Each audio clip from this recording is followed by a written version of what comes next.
progressing through life levels. The importance of direction over speed in the game of life is vital.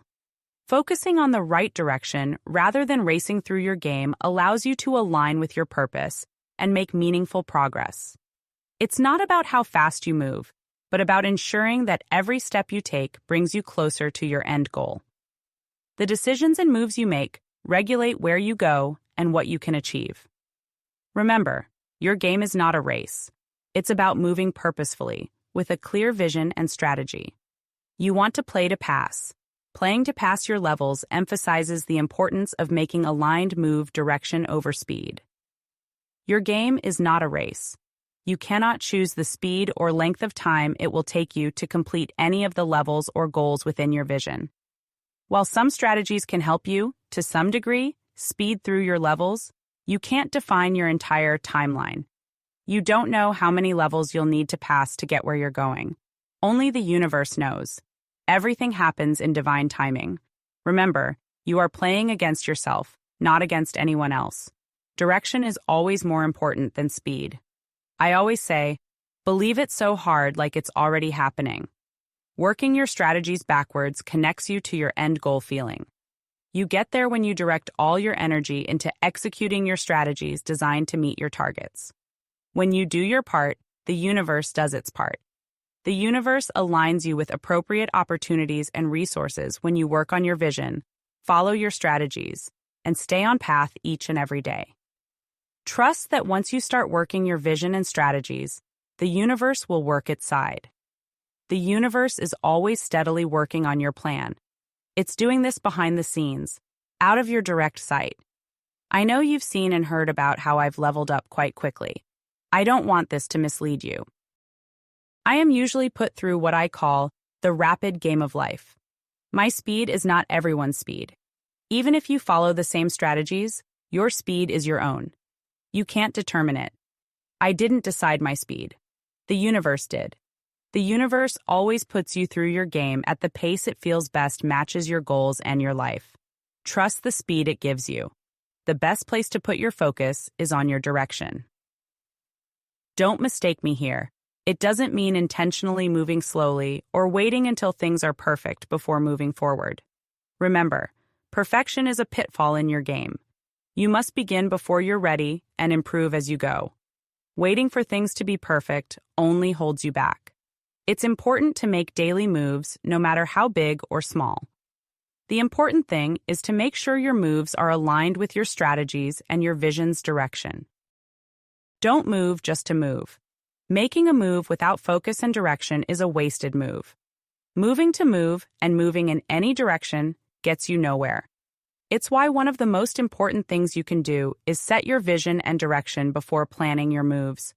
Doing this ensures you'll always have the reference point you need to make decisions. We'll deep dive into planning those endpoints in later modules so you have crystal clear direction and focus. Even when you have a strategy, you'll come up against hurdles that slow you down. Everything has a purpose when you are aligned with your path and make moves and decisions aligned with your strategy. Don't think of hurdles as slowing you down. When you encounter one, remind yourself that it is another lesson, another learning opportunity, and a sign that you are on your way. Commitment to your strategies gets you where you are meant to go. Keep your faith, step by step, day by day. Decisions and moves that you make regulate where you go and what you can do. What does it mean to win the game of life? It is personal to each individual. Each of us has a different endgame with our own prized reward of accomplishment. We all hold an ultimate version of what you could be. That is your end goal. Growing up, everyone tells us just to do our best. In school, on tests, in sports. But then you grow up, and they forget to tell everyone to do their very best in life. Suddenly, there is no one in our lives to be our authority, our accountability partners. Next thing you know, people are going rogue and doing the bare minimum, sliding through this precious life, barely touching or feeling half of the most glorious experience available to us as humans. It's all possible. You must learn to train ourselves to be our own accountability partner. Imagine the life that would be possible if you actually did all the things you told ourselves you were going to do. These things are the strongest form of self-love, You must train ourselves to trust ourselves. When you tell ourselves you will do something and you do it, you teach ourselves that you are reliable, that you get things done. Next thing you know, you have taught ourselves that you are capable. You begin to believe in yourselves more and take more on in the world, because you now believe you can do it. Playing to pass. You want to play, pass your levels, and win. This allows you to meet yourself and accomplish your soul's purpose. You want to play to pass your levels so you can arrive at a feeling of fulfillment. That's what you're here for. It's what you're searching for. Few people know their soul's purpose without going through the steps required to connect to it. You often figure out your soul's purpose by meeting yourself. Meet yourself, and your life will never be the same. You'll shed everything that does not serve you. You'll move forward with confidence in every endeavor you take on. You'll excel in life at a pace you never dreamt of. You want to play and pass your levels so you don't have to search outside yourself for fulfillment. Aligning yourself and your actions with your soul's purpose leads to fulfillment. It's all within you. I know this is said a lot, but it's true. You don't need anything else to feel fulfilled. Fulfillment doesn't come from anywhere else. When you are fulfilled within yourself, you have the power to provide this feeling to yourself. When you feel fulfilled, you put your most aligned self into the world. Because like attracts like, everything gets better and better. When you're aligned, you win again and again. When you're not in alignment, you're not fulfilled, and you don't win at anything. You will not stumble across your soul's purpose. You are not going to find it by looking for it. It's already within you, waiting for you to connect with it. If you don't take action, there's a chance you won't connect with it. I'm here to help you connect with your purpose throughout all your game steps. My steps and strategies were tested in my own life. It's now my own soul's desire to help you connect with your purpose. This volume will give you gamification and manifestation tools needed to reconnect you back with your soul. My goal is to get you back in soul alignment. That's what you're doing through all the chapters and volumes. By the end of this volume, you will be connected with your soul's purpose and on your way. Challenges versus resistance. Don't confuse resistance with challenges. There is a difference between challenges and resistance. Pure resistance is rejection. Rejection is redirection. Resistance is different from something that you can adjust to and jump over. Resistance stops you from going in a certain direction. It is not a closed door, but a door slamming on you. It is a moment where you wake up to the fact that you are going the wrong way. Resistance often shows up when you are holding an attachment to something you already know is not right for you. Something in you keeps you holding on to that person, place, thing, or experience, and you keep going in the direction attached to it. If it's not the right path for you, if there's a misalignment, resistance shows up and makes it harder and harder for you to keep going. Resistance fades with action. Have you ever wondered why resistance fades away as you repeat an action? It's because your mind becomes accustomed to what you're doing and eventually stops fighting against it. With each repetition, the task becomes more automatic, and your mind begins to embrace it rather than resist it. It's amazing how you can shift from loathing a task to adoring it simply by practicing it repeatedly. Your mind's true love isn't the task itself, but rather its familiarity. The more familiar it becomes with a task, the more it enjoys it and chooses it. You can literally go from hating something to loving it simply by repetition. Crazy. Everything is hardest to do the very first time. The next time it gets easier. You will always feel the most resistance in the beginning. The first time has the most pushback because it is forcing your brain to leave the comfortable and choose a new options, which it doesn't like to do. Now that you know the difference, you can recognize it when it comes up.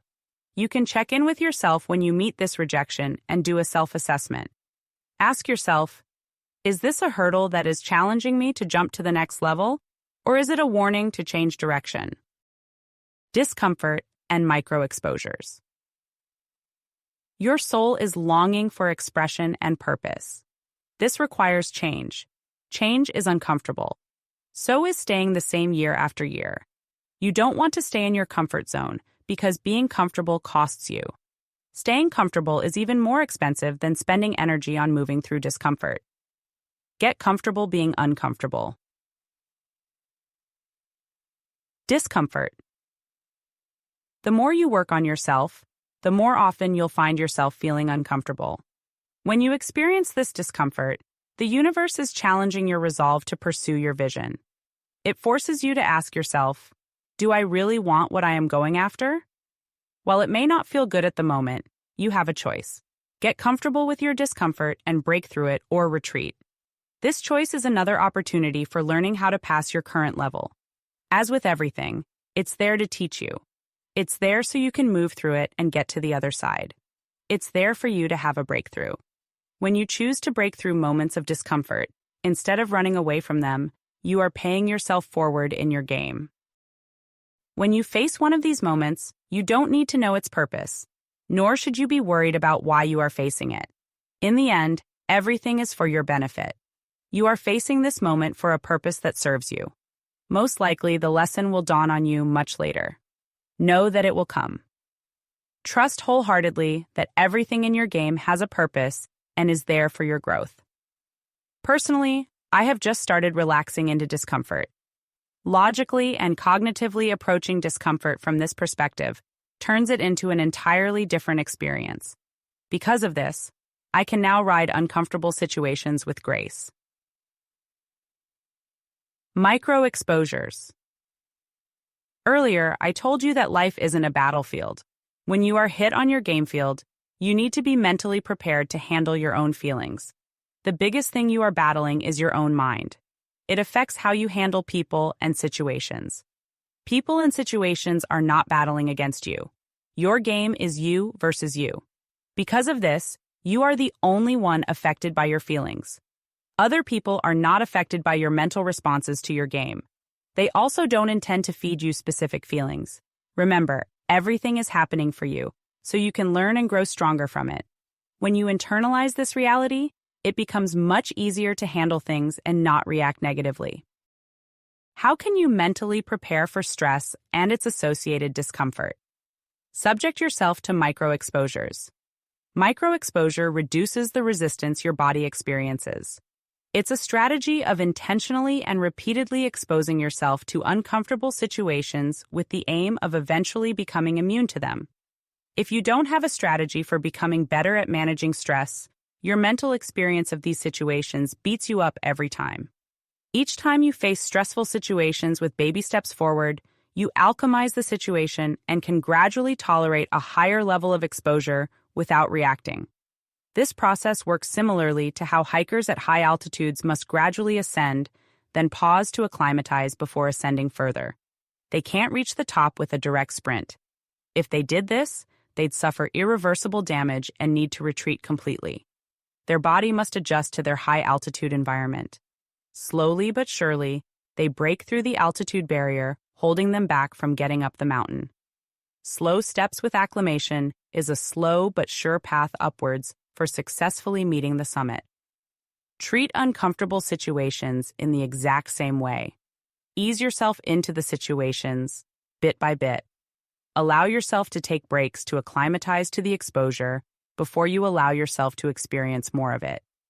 Soon, you'll be able to endure higher and higher doses of this situation, and perhaps even get to the point of not feeling any discomfort.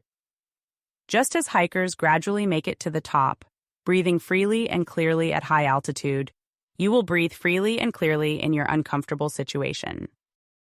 Developing a micro-exposure strategy to help you maintain calm in a variety of stress-inducing situations allows you to gain the upper hand in many otherwise uncomfortable situations.